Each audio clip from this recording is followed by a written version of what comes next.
Hi, good afternoon, everybody. Hope everybody is awake now after the long day. So, good afternoon, fellow security enthusiasts. Glad you made it to the third last talk of the day. Initially, my slot was 45 minutes, but I had to bring it down to 15 minutes. My talk provides an overview of GoldDigger mobile malware, as well as a look into the new rules of my mobile threats. My talk covers 5 key topics. Who am I? Discussing various mobile malware, the evolution of mobile malware, various processes development teams can implement to protect against mobile malware, and then ending off with a questionnaire section. So first, who am I? I'm a software developer with a keen interest in cybersecurity and specializing in mobile security. I've recently completed my PhD in computer science with a dissertation titled Glondaloza, a secure software development framework for mobile applications. So variants of mobile malware. Although there are a range of mobile malware currently in the wild, today I'll only be discussing 3 of them. Rebot, which is a remote accessing a Trojan application with screen sharing capabilities. Cerberus, which is a malicious mobile application that can be downloaded from the dark web forums that's associated with fake banking applications. And TrickMo, which is a malicious application that can bypass 2-factor authentication OTPs. So what do we know? So if you've recently watched the news articles, there will be a wide range of mobile malware articles, such as unmasking the overlap between GoldDigger and the Gigabyte Android campaign, Android malware search hits devices with overlays, virtualization fraud, and NFC theft, dangerous malware targeting US banking applications, as well as a new Android attack could trick you into compromising your phone. So how has mobile malware evolved? Mobile malware usually started by fooling the user into downloading a malicious application, but now it hijacks your session, abuses overlays, as well as bypassing by security checks. Further on, malware changed to using by legitimate services such as accessibility service against the customers. An example of accessibility services are those kind of accessibility services enhance the end user's experience on the device, such as font size increase, reading back the content of that specific application. GoldDigger malware is an example of this, whereby the malware invokes gestures and does screen capturing by capabilities.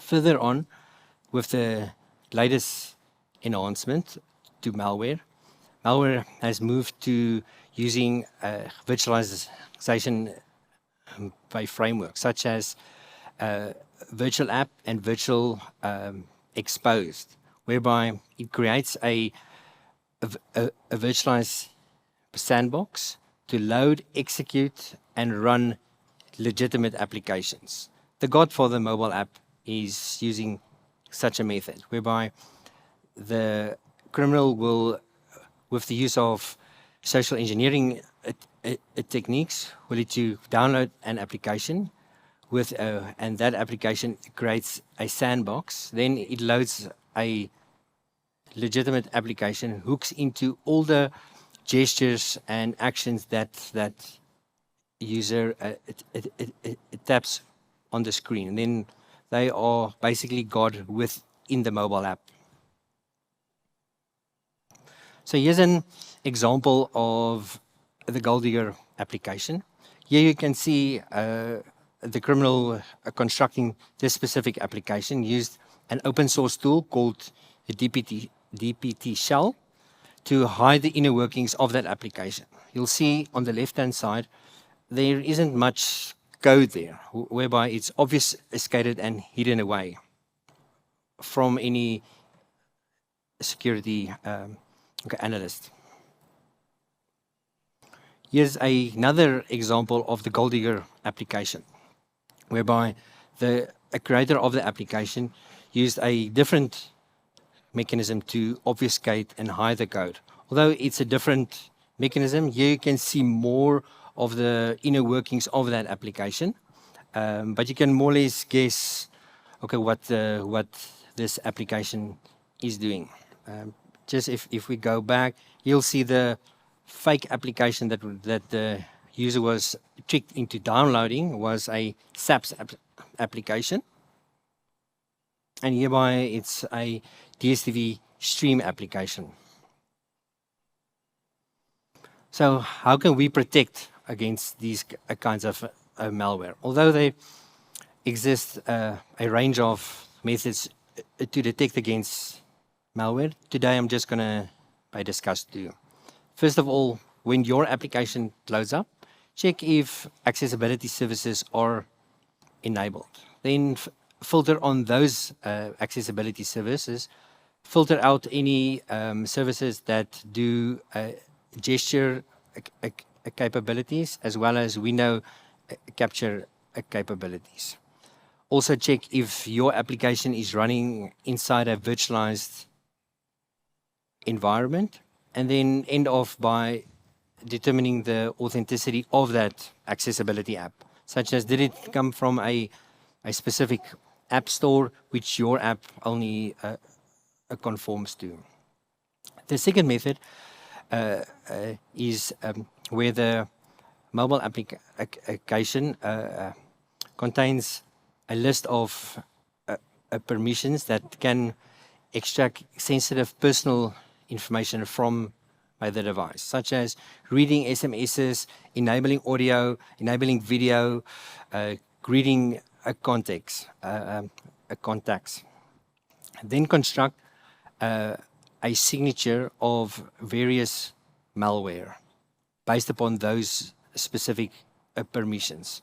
So once your application loads up, you need to filter out any or block any applications that run on that specific device that conforms to these malware signatures. And then further on, check if your app is running inside a virtualized environment, and also check the authenticity or the trusted source for that application. So if there's one thing you have to take away today, go home or on your friends and family's phones, check what kind of accessibility services are enabled, because that basically allows to some extent admin rights for that application on by your device. Try to only install from approved stores, as well as if you have to in a